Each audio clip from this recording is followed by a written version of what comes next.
Hey, welcome to PitchIQ. My name is Eric Young, and we have a special guest with us today that's going to help us break down some of these key marquee matchups between the Dodgers and Yankees with their World Series matchup coming up here on Friday. And let me bring in Tyler Goodrow from Goodrow Catching out in Omaha, Nebraska. What's up, dude? How you doing? I don't know how special of a guest I really am, but I appreciate the sentiment. Well, for me, you're a special guest. You're an old friend, catching guru, somebody I've worked on and off with in the professional game and in our side hustles here. And no, I appreciate you hopping on. And for our guests, maybe you want to like kind of talk a little bit about what you do, and then we'll jump Yeah. right into it. No, again, I appreciate it, and I love doing this. I think all my friends in today's life now or past baseball, post baseball, are all ex pitchers or guys that I've caught or just feel like it's a bond that's inseparable in some cases. I mean, obviously you're going to have your disagreements and whatnot, but a little bit about my background. Of course, I was a catcher growing up. Played some college ball, some little bit of professional baseball, and so we started a field general catching academy about roughly about 6-7 years ago. We allow catchers to come in 5 days a week. They pay a monthly fee. A lot of high level reps, a lot of different drills and aspects that we do, and so no, I enjoy doing it. I love doing it. We do it 6 months out of the year. Obviously, it leads up into their spring seasons, but we have roughly 85 catchers right now that are in our program, and we've been up to 120. Cool. All right. Well, you mentioned a little bit of process oriented, and I kind of want to get into a little bit of a process here for some of you guys that have seen some of our work here with PitchIQ. I'm a big fan of scouting hitters and kind of like detailing their weaknesses and seeing if we can execute and find some spots. So, Tyler, if you would amuse me and play the role of Austin Wells here, Will and do. play the role of Gerrit Cole, and just let me back up a little bit here. I'm going to play this kind of video. So this was the last time these two guys faced each other was last summer. I think this is June or July. There were 3 at-bats, I think 16 pitches altogether. And I'm just going to run it in the background while I'm kind of setting this up here. But my process is going to be different than yours. And anytime you kind of hear something, just interrupt me or whatever, and we'll kind of go through some things. And I'm just going to let it roll. So as you guys are watching this, so this is interesting. Friday night, we're going to have like the marquee matchup in our sport happening. And, obviously Dodgers, Yankees, it goes back to 1941 at the kind of like the doorstep of World War II, October of 1941. They played for the first time. The Yankees won. They played again in 47. Yankees won. Now remember, this is the Brooklyn Dodgers, so this is a Subway Series. 1949, played again. Yankees win. 1952, Yankees win. 1953, Yankees win. Then finally, the Dodgers got him in 55, went to 7 games. In 1956, also went to 7 games. Yankees win. Finally, then it became a Hollywood versus Broadway series as the Dodgers moved out west in 1963, and you had a young Koufax on the mound. Then again, the rivalry was rekindled in 77 with Reggie Jackson's 3 homers. 78 again, Yankees win both those. And then the last meeting was 1981. You have Lasorda as the manager, Fernando Valenzuela as the young stud pitcher who just unfortunately died last night, which is really, really sad, who had one of the most epic 3, 4, 5-year runs of anybody in the history of our game. So our condolences to him and his family. And the Dodgers won that series in 1981. So this is the 12th meeting coming up here. And again, this is like huge stuff. I'm super pumped about it. Like if you start thinking about the history and the lore and all of it, right? We got Yankees, Dodgers, Broadway, Hollywood, Jackie Robinson stealing home on Yogi Berra. You got Reggie Jackson, three homers. You got DiMaggio, Koufax, Duke Snyder, Pee Wee Reese, Don Larson's perfect game. Johnny Padres throwing a shutout in Game 7 You had an almost no-hitter in 1949, I believe it was, broken up with 2 outs in the ninth. We got Lasorda, Mantle, Casey Stengel. I mean, the history and the lore in this one is truly mind-boggling, and there's more to come. Obviously, we got maybe the best player to ever put on a uniform with Shohei Ohtani is going to be in this one, and is definitely the wealthiest, and maybe the second wealthiest, and one of the best players in the game, Juan Soto. I think that's an important matchup. And then you got Freeman and Judge, two potential Hall of Famers as well. But for our purposes here, let's talk about the Mookie Betts, Gerrit Cole thing matchup going on, because to me, this is where the game and the series could be won and lost. So again, I'm going to play the part of Gerrit Cole. Tyler, you're going to play the part of Austin Wells. And why don't you give me a little bit on Betts, because this is the guy we are going to be trying to get out here, and just take it away. Yeah, no, I think it's important to know, like, as you're scouting through hitters and everything, we had a philosophy that we tried to attack from a catching side, whether that's in college baseball or professional baseball, and we wanted to stick to that, and we want to make our plan as easy as possible just to implement throughout the course of either of this game, prepping for this game, or for a series. And some of the things that we looked at were getting leadoff hitters out, no two strike slug, and then the last one was if you got 2 outs, try to get that third out immediately. And so that was just kind of like an overview of how we approach getting guys out in terms of run prevention. And obviously with a guy like Mookie Betts, who's an impact bat, you're going to look at not just those little things, but you're going to look at the bigger picture. What does the history look like between him and Gerrit Cole? And, and that dates all the way back to when, Mookie was in Boston against, and he was facing Cole against the Astros. So, I looked at just, some things that maybe would just caught my eye about how many hits he might have had off of a fastball. Cole's more of maybe a fastball pitcher. He's got a lot of right on his fastball, pitches up in the zone. But Mookie had 83 hits to 47 hits versus off speed and breaking balls. He struck out more on breaking balls. Cole has a good, obviously, pretty sharp slider. I think you can go more in depth with that. And his batting average was lower against off speed. But then I started to look at spray charts, look to see what, where the balls are going that he is hitting, how hard he's hitting off of, whether that's off speed or breaking or fastballs, excuse me. He was roughly up the middle. So, is his approach trying to go up the middle against maybe a Gerrit Cole who's got a good fastball potentially? Cole has a put away slider. I looked at, again, just the whiff percentages based upon pitch. He was very good against the fastball as it related to off speed. He wasn't as good. And I mean, again, what is he looking at? This is not just Gerrit Cole that he's facing, but what is he doing against other right-handed pitchers? I look back into the history of what Mookie Betts did. He played very well in Yankee Stadium. Right now, they're opening up again in Friday.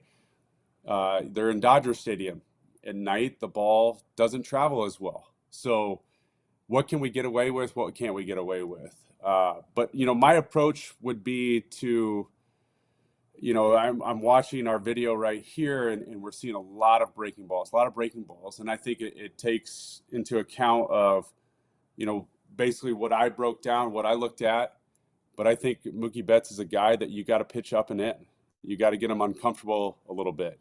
He's a guy that dives a little bit into the plate, but I'd like to get him uncomfortable. I think Cole is a type of pitcher that is going to attack. He's got that bulldog mentality where he's not afraid of pitching in, not afraid to back you off. And I think then, when you're getting ahead in the count, you can throw that wipeout slider. Yeah. So that's from a catching perspective, and I love it. It all makes a lot of sense. And the way I like to kind of think about things is, as a pitcher, I want to obviously I'm going to get together with my catcher, and I'm going to have a conversation with Tyler. He's catching me today. I'm facing Betts as Gerrit Cole. And yeah, that's kind of like the first step in the process is let's sit down with our catcher. Let's listen to him. Let's hear what he wants to do, hear what he's seeing, hear what he's saying, and listen to what he's been seeing, because he's been going through and watching the video as well. So that would be first step in the process. And anytime he Mhm. says something that makes sense to me on something that I want to do as well, like I'll jot that down. So things I heard from him is up the middle approach, thrown him a lot of breaking balls in the past, and then try to influence him in, which are all things that I jotted down myself, because that's kind of the way I would want to attack him too. My Mhm. process is going to be, before I kind of get into the swing, right here. And I'll take you through that process in a second. Um, First thing I'm going to do is I'm going to go back just like Tyler did, and I'm going to go through the notes, and I'm going to find out what kind of hitter am I dealing with. So the first thing I do is injury, right? Betts had a left hand fracture earlier on in the year, so he was limited to 516 plate appearances. Um, yeah, but still, he still performed, not quite at the elite level, the MVP level that we're used to out of him. But still with the 372 on base and 863 OPS. And the things that really stand out are WRC plus 145, so he's 45% better than league average. And his ex Wobicon was right around 400. So anytime he's putting the ball in play with park factor, and exit velocities taken into account, you can expect production of around 400. And the one thing that really stands out to me is like he's having a career year in terms of strikeout percentage. He's only punching out 11% of the time. He's got 61 walks to 56 punch outs. So this is an elite bat to ball guy, maybe not quite at the same level that he once was, but still, getting on base at an elite level, and it's why he is going to be batting probably lead off, maybe second with Otani in the lineup, or maybe Mhm. third. Somewhere in there, one, two, three, basically. Um, and he's clearly to me is a fastball driven hitter, and what I want to take a look at here is his swing, because when we really take a look at it, like, yeah, it's Mookie Betts, right? It's going to be, for me or for for anybody else, it's going to be like he's kind of intimidating, but for Gerrit Cole, this is an everyday occurrence. So he's looking for these kind of smaller details, and if we really take a look at here, I'm just seeing a guy who's definitely slightly forward. Okay, so the only Mhm. thing that tells me, yeah, his hands are back. Okay, yeah, his hands are back here, but I'm definitely seeing a guy whose weight is somewhat forward. So the only thing, it doesn't tell me that like he's lunging for the ball or anything like that, but it definitely tells me that he's getting his foot down early and he is fastball hunting. Like he is not going to let a fastball beat him that's down in the zone specifically, or definitely inside, like on the plate. So, like Tyler mentioned, I think there's some opportunities here for off speed. Um, and funny enough, Gerrit Cole, this is a guy who's dealing. Yeah, he's got a 65 grade fastball. He's got a 70 grade slider. He's averaging 96 miles an hour with 18 IVB. So there's opportunity for him to elevate the baseball. And I heard Tyler say that earlier on. Right, he maybe try to attack him up, maybe try to get him up and in, to try to influence him so we can start going away. Mhm. Specifically here, let me clear this for you guys.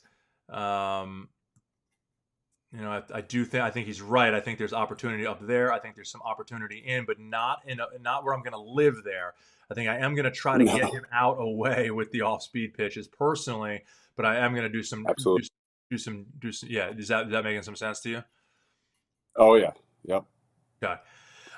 So yeah, I want to. So first thing in our scouting process, in my scouting process personally, and I've said this a million times: feet first, hands second, and then we're going to watch the swing third, right? Because the feet are going to take the hands are going to take the barrel to where the pitch is made. So we're starting with the guy whose feet are slightly open. Let me get a better angle here.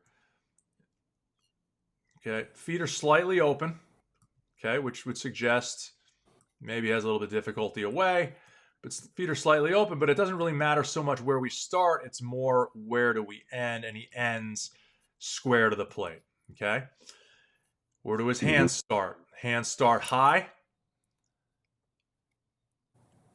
Leg lift timing mechanism here.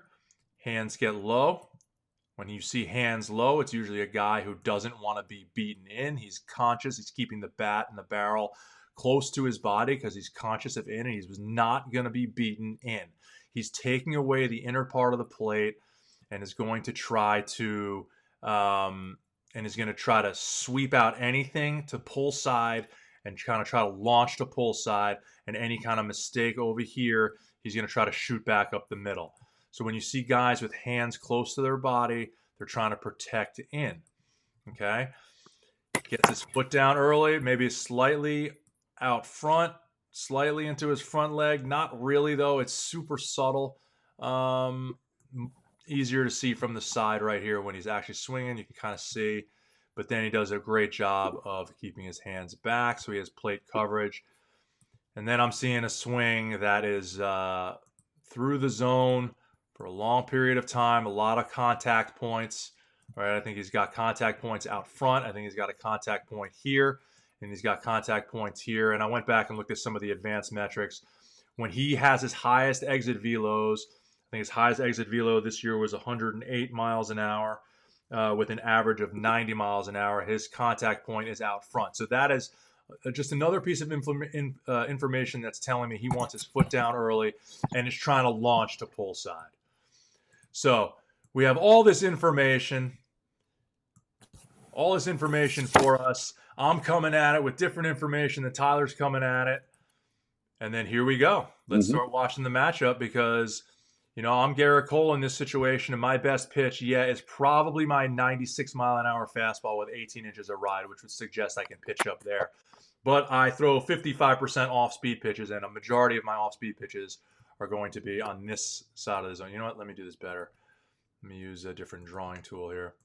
I can pitch up across the zone in this box with my gas, or I'm going to throw 55% of the time. I'm going to be throwing my off-speed pitches probably somewhere out here, and I'm going to be giving up, for the most part, this down and in and down across portion of the plate because that's where this guy can do his launching to pull side. And I want to be avoiding damage, especially if there's runners on base or any kind of key point in the game.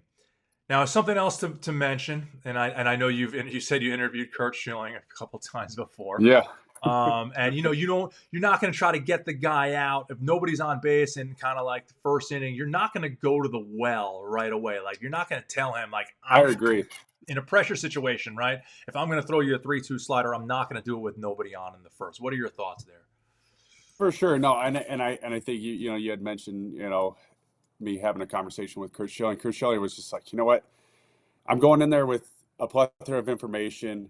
I'm going to attribute it to the at bat at the time, but my thought process is the information that I get, whether it's a swing miss, a take, a foul ball, or a hit even, right? And I think one thing to also mention is that we can't be afraid of hard hit contact, whether that's an out, or that's a ball that's hit off the wall. I think what it's giving the hitter is a little bit of confidence in a sense, but I think we got to look at it from the standpoint, maybe I misexecuted the pitch, but I can't be afraid of that, right? With nobody on base, and that's with nobody on base, right? In a crucial part of the game, but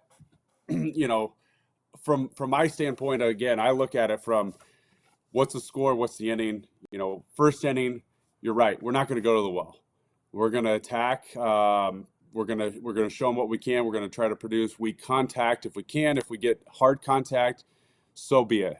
We'll attribute it win by win, but I look at it as a win whether we hit the ball, 270 left center gap that my center fielder has to go chase it down. Whatever, right? We've given a little bit of confidence. We know, okay, maybe I didn't execute that pitch. Maybe we had to extend a little bit more. Maybe we had to, get higher in the zone. But score is going to tell me the factor. the runners on base, again, going back to it, the foul ball, the hard hit contact, the whatever it might be, who's on deck, where we at. I look back at, and I think we were initially going to talk about Juan Soto and his at bat. I mean, that was probably one of the greatest at bats of all time that we saw. And, Awesome. I look back at it, I'm like, would I have approached that differently in that sense? Probably not. It was just the guy left the ball a little bit too much in the zone. A couple inches up, maybe even a centimeter up, and that ball's popped up to the outfield and they're out of the inning, and then they have a potential to win the game. I think regardless of where you're at, I mean, do you walk him? You don't walk him. Do you pitch around him? No, you don't pitch around him because you got Judge on deck with bases loaded coming in. So again, I think there's a lot of factors that go into play, and the history of this, I think you laid it out perfectly. I mean, I have to go from a catching standpoint. I have to go what makes you feel confident and strong. What pitchers are working in your bullpen that day? Sometimes the pitch that may not be working might be the best pitch that will work. It's throwing it over and over and gaining the confidence in it. And it's, again, pitch execution from your side. Well, we didn't land it that one time, so do we deviate from it? Absolutely not. We go back to it, right? We give you a second opportunity. If Mookie Betts sees, he can't land his breaking ball today, well, I'm just going to then sit fastball. That's crap. No, you're going to throw it again. Maybe it was poorly. Maybe your hand got off to the side of it. Something might have occurred. But I think that's one thing that young pitchers, young catchers, they stray away from. I didn't land the breaking ball, so I got to go to a different pitch. That's crap. No, you got to stick with it. But that's just, I think I'm going a little bit off tangent here. But yeah, so anyways. Yeah, I think an important couple really important things that you said was, let's not shy away from contact. And here's a great example. And look, I know he's throwing 97, 98 miles an hour here, but like that pitch right here is absolutely center cut. And you have, one of the premier hitters in the game, and he missed his cookie. And I think, in today's game, we are chasing swing and miss a ton, and that makes a lot of sense. Obviously, punch out king. But, in a 1-0 count and a 2-1 game in the third inning on the road, and I have my good fastball today, I'm going to challenge this guy. And look where the foul ball is. Like you mentioned, like the foul ball, he's late on this pitch. And it doesn't necessarily mean that he's like super late and yada yada, but it does mean, and on this particular pitch, there's information for Gerrit Cole to use, is that he lost the barrel just enough on a cookie. See how his barrel is underneath that baseball, just enough where Cole can do some damage to the top of the zone. And I know he probably stored that one away, because you see later on he definitely tried to go up here and he hit that fly ball to Judge in right or center later on. So there's always, the chess match is always happening. There's always information given, and a piece of information right here is, look, here's the cookie, and then watch Betts' reaction. You can see he puts his head down. When you see a hitter put his head down, he's thinking. When he's thinking, that means, shit, I missed that pitch. Cole's body language is kind of similar right there. He's like, shit, I can't. Obviously you can't keep throwing it right down the middle. They both know, because they both know that I made a mistake. And he missed my mistake. And he missed my mistake. And let's not go there again. But because the foul ball went over here in this direction, we know that pitch to the top of the zone is now available. And here, let me draw this for you. See, that's kind of like right in the middle. But again, it goes back to what we were saying, like up across the zone, potentially, and definitely away. Okay, so we want to stay away from this middle in pull side pop that he's got. And it goes back again to his swing mechanics. I never played big league baseball. You did. You faced some really good hitters. I remember catching against some really good hitters and catching some pretty decent pitchers.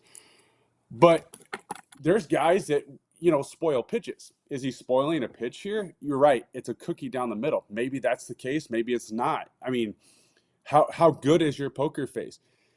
Are we fouling? So is he baiting him to throw him another fastball, maybe up and away? Maybe he's looking for that. You don't know, but I'm guessing the odds are that, yeah, maybe Betts is trying for something like that. So do I expand slider away, or do I go climb the ladder that much higher? And so I think that's something to note. There's good hitters out there that that you face.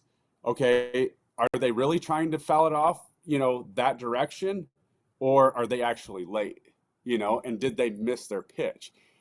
And Yeah. so I look at it from the standpoint of like, I'm not going to have a no shit moment and say, oh frick, like, yeah, let's climb the ladder there. Maybe I'm going to throw him just a throwaway pitch. And regardless of what you think, like every pitch, yeah, should matter. In my case, a throwaway pitch, whether it's just a uncompetitive slider out of the zone, I'm fine with it. Now, I don't know what the count is here, but maybe it's 0-2. I'm going to throw you just a really, really bad slider, and then I'm going to come back with it. Or, I'm going to throw a fastball that's well above the zone, and then I'm going to try to, again, change your eye level or do something, make you expand, make Yeah, you don't chase. show So, them your best. Don't show them your best pitch on the first pitch of the game. So like right here, here's the first pitch that Betts is seeing off of him probably since he was with the Red Sox or a couple of years, mhm. and it's just basically just like, right down the middle, first pitch of the game, strike one, just kind of seeing one, and then from there. Everybody's kind of got their toe in the water. Now Cole's going to start going to work, all right? So he's immediately going up and away Yeah. and trying to get that spot. He's thinking like, all right, he's probably going to swing. He didn't. Two fastballs in a row. Now we're in a 1-1 count here. What's he going to? Drops his arm slot a little bit for that slider. Good pitch. Missed it. Pop up. All right, so easy disposal in the first at bat. Okay, so now going into this World Series game, sure as shit, Cole and Betts are both watching these at bats the last time they faced each other, guaranteed. So he's saying, okay, in a 1-1 count, he got me out with a slider that first at bat. It was well executed, right? Like this is not like a bad, this is a good pitch. Well executed. Target's Mhm. high for whatever reason, but that's fine. And is away enough, caught it off the end of the bat. Okay, so 0 for 1 slider, 1-1 slider, right? So put that in the bank. Okay, next pitch, next at bat. First pitch curveball off the plate. Okay. Next pitch. No, fastball right down the middle, late. And that's the one. Oops, I missed it. All right, I got away with a mistake. All right. Usually you're not going to get too many more of those in one at bat. Slider off the same line. Absolutely paint job. Strike, 1-2 count. All right. Cole's in the driver's seat. Does Betts go into a two-strike approach? He can, but his two-strike approach is going to be more so like just trying to hit the ball up the middle rather than just going for this pull side pop. But again, any kind of mistake on the in part of the plate, he is going to try to go pull side. He's not really hitting anything. You saw the spray charts, right? Did you see anything hit to right field? Yeah. I didn't see very much. You did, okay. No, he's low percentage. Low percentage right field, yeah.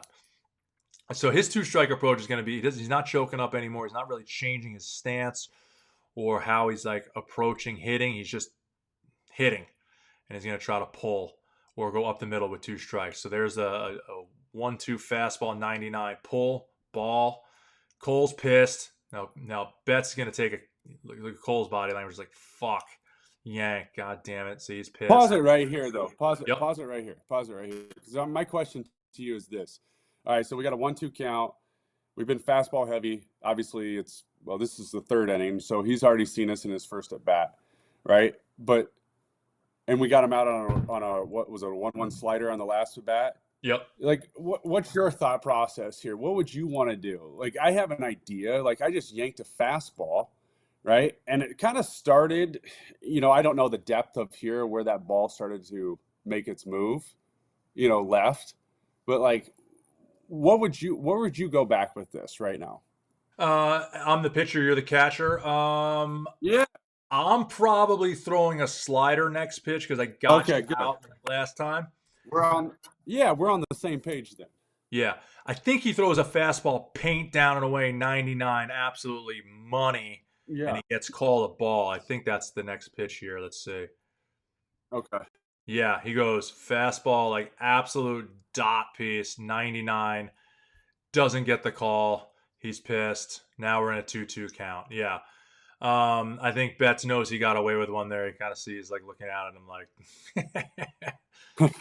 whatever the case may be. But now we're in a 3-2, and he goes fastball up. So he throws him 3 straight fastballs.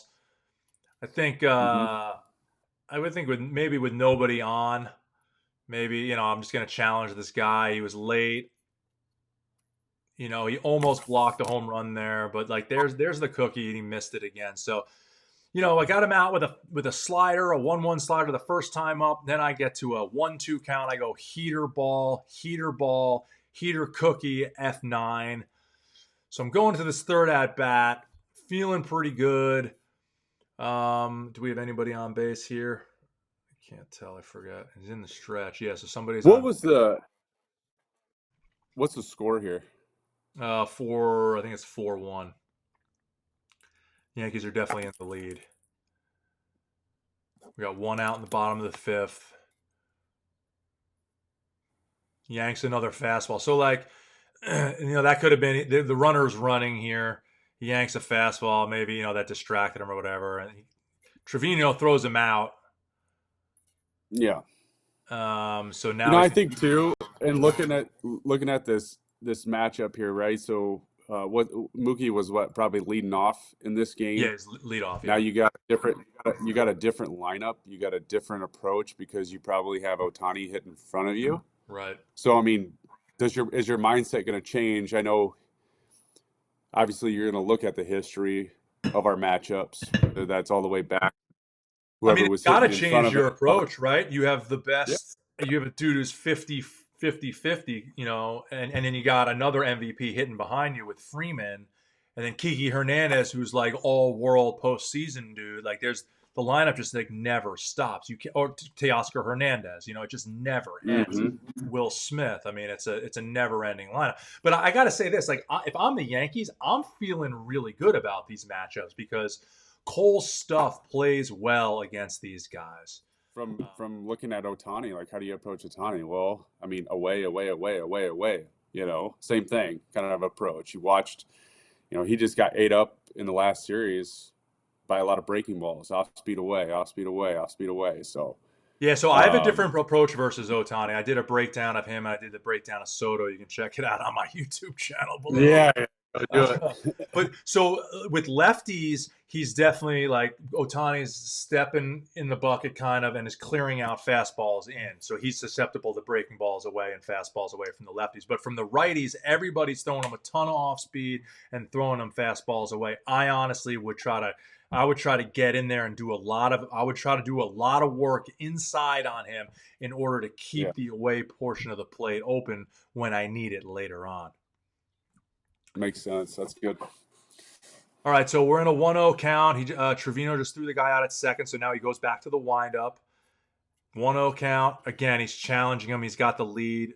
Fastball, missed it.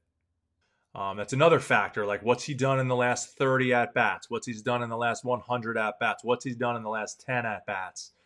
Sorry, I said that wrong. Last 100, last 50, last 10 and the last 10 are obviously the most recent or are more important than what Cole did against him here last year in June, which is predominantly Mhm. fastballs away. He's really just like picking at that outside corner here.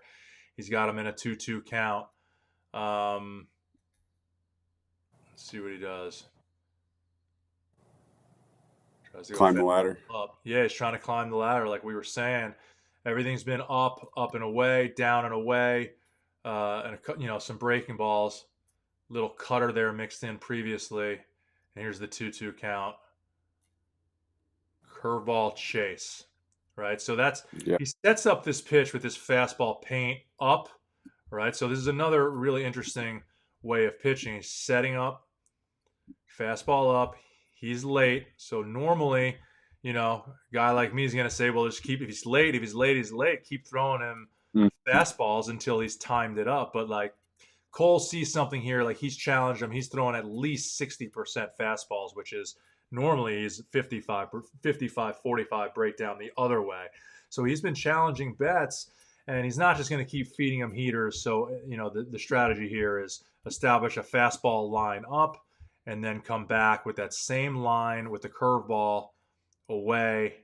See if he does it. See how Trevino gives him the sign up a little bit. There's where I want you to start this curveball, and he does. He presents it like a fastball up, just kind of barely, and he got him chasing. All right, he got him a little bit antsy in this 2-2 count.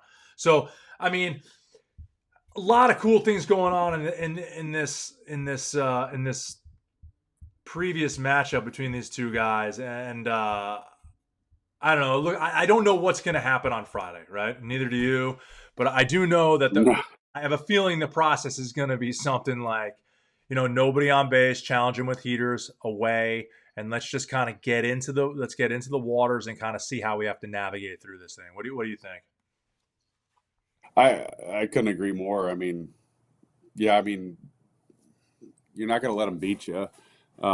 Nobody can hit a 3-run home run with nobody on base. So again, challenge. I mean, I just, like you said earlier, the mindset's going to change a little bit because you got Ohtani hitting in front of you and Freeman hitting behind you, and then you got more depth and bottom of the order, or at least middle of the order, and they're versatile. And obviously, you don't want to think ahead.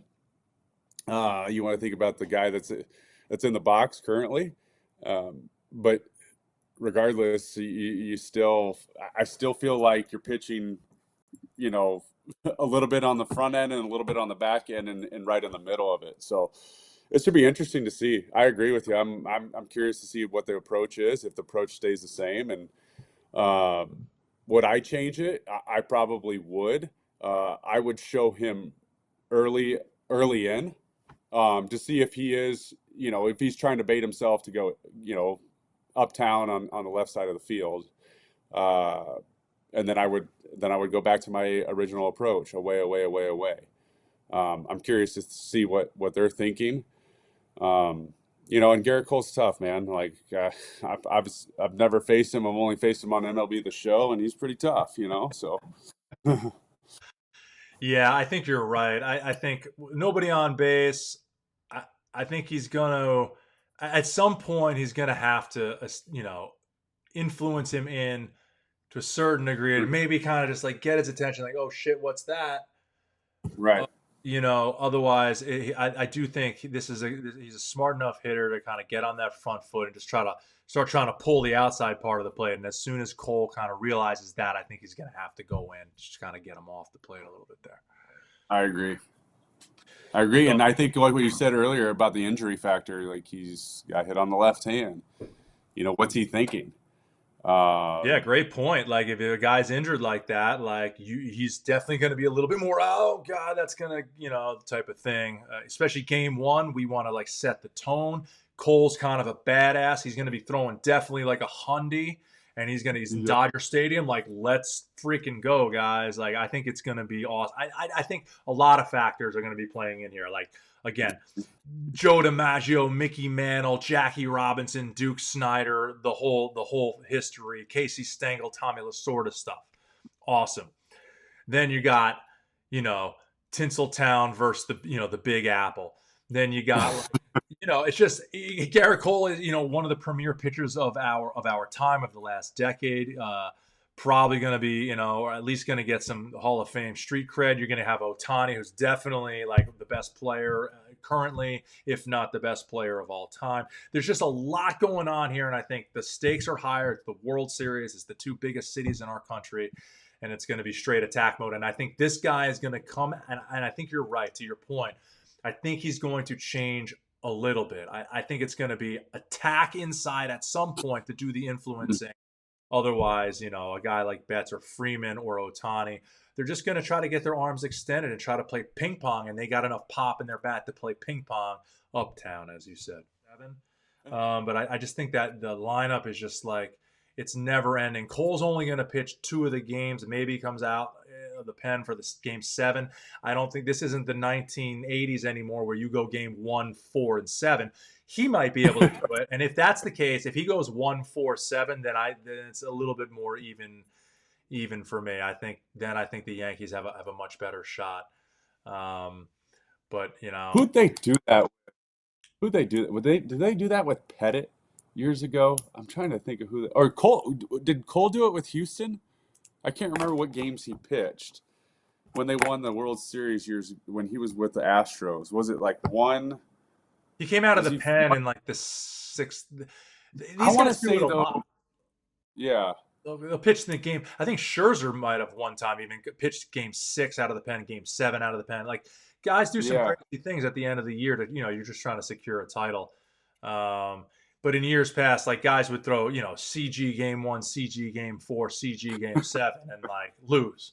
It's just like Yeah. it's a different animal. The Dodgers are going to be like, let's just get 4 or 5 outs and let's move on to the next guy and just rotate, rotate, rotate, flip it, flip it, flip it one time through the lineup. And there's, I know it drives the old school dudes kind of nuts, but I think if the math plays out, I think and there's an advantage for your team to do it. There's no reason the Dodgers are going to all of a sudden change what they do. Like Flaherty's not going No. 7 in game 1. Like it's just not happening. So Right. Right. Right. even with a no hitter, like he's out after like 2 times through the lineup. So it's super exciting. A lot of history, a lot of lore, but like for our purposes, like just breaking down hitters. And I really encourage our viewers, if you've even made it this far to 45 minutes through this through this podcast or whatever, to really like take a look at that when Judge steps in the box. What are his feet doing? What are his hands doing? What's the swing doing? What's his approach? Is it all pull side? He's more of a guy who's going to try to pull the entire plate, and anything that's off the plate, just let it go. What's Ohtani's trying to do? I mean, we're getting the best players in the game, and read the foul balls, read the swings, read the footwork, read the body language, because there's clues to help you in the chess match of setting up hitters. There's clues everywhere if you know where to look, and that's what we're here to do. We're here to teach. We're here to help kids figure out. There's going to be an Ohtani in your lineup. There's going to be a Judge in that lineup. There's that 3 hitter who's like a monster 17-year-old who's hitting tanks. Mm-hmm. Well, I'll tell you what. I guarantee you, he has a hole. And if you're the best pitcher on your team, you need to be the one, like Gerrit Cole, to be influencing him in to let the other guys have a little breathing room when he comes up in the 7th, 8th, and 9th innings when you're not in the game anymore. We say it all the time in the professional game when I was advancing. They're all just snippets of information. It's not, they're X's and O's, but you still have to go out and play the game and execute and use your eyes and adjust on the fly, because the game is fluid. There's new information coming in at all times, and the only person that can govern what's going to happen is you and your process and how you feel. So if you do not feel comfortable committing to your 4th best pitch, which, hey, Betts can't hit a changeup 3-2. Well, slider's my best pitch. I'm throwing a slider and I'm going to take my chances. And I think always, yes, analytics are important, but it's just another piece of information that can help you find a flaw in your opponent's game. But ultimately, we have to do what we do best. And watching BP, like you said, and sitting down with your catcher and talking about it in the dugout in between innings with your catcher, with your pitching coach, is going to give you as much as any iPad can or should provide. So, Tyler, that was awesome. We've been on for a pretty long time here. Why don't you tell everybody where they can find you, find out more about you guys, and whatnot. Yeah, so you can follow me at Goodrow Catching. My last name is spelled Goodro, no W on that, please. Goodrow Catching on Instagram, Facebook, and X. And then my website, goodrowcatching.com. Try to post as much as I can. I try to do a lot of teaching on X, and then the fun stuff for the young kids. I feel like the young kids, the kids that are all about drip and swag and all that stuff, is on Instagram. And then Facebook for the families or for the parents. So, no, I enjoy doing this. I enjoy trying to spread word, trying to influence, trying to develop, in different ways. But beyond just me, follow my man Eric Young, who is a stud. He's providing so much good content, so much good information. It's been a pleasure to get to know you, to have conversations with you, to learn from you. Um, you've helped develop me in ways that you probably don't know, and so I appreciate that. But yeah, make sure you guys follow PitchIQ. A lot of good information, a lot of good stuff out there. Take the time to learn, listen. I mean, this is a guy that has, and I know I'm giving you this plug here, and it's your show, but I want to do this.